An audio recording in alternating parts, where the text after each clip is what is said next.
নমস্কাৰ সকলোকে সুপ্ৰভাত জনালো। এই জবাটো খুব সুন্দৰভাৱে ফুলা আৰম্ভ কৰিছে আৰু এই ৰংটো ইমানেই মিঠা আৰু ধুনীয়া।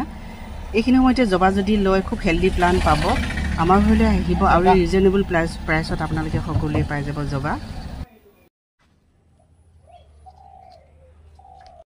আপোনালোকক কাৰোবাক মচন্দা লাগিলে পাব এই গুলপীয়া ৰংটো খুব সুন্দৰ ধুনীয়া আৰু এতিয়া ফুলা আৰম্ভ কৰে, গোটেই গছজোপাই গুলপীয়া হৈ থাকে আৰু এইখিনি সময়তে যদি সংগ্ৰহ নকৰে তেতিয়াহ'লে পাছত নাপাব। এয়া হৈছে মচন্দা, অতি সুন্দৰ ধুনীয়া, পুলিটো ডাঙৰ, একদম তলৰ পৰা ওপৰলৈ দেখুৱাই দিছোঁ মচন্দা। কোনোবাই সুধিছিলে, মই সেইটো কাৰণে দেখুৱালোঁ। মচন্দা পুলি পাব এভেইলেবল।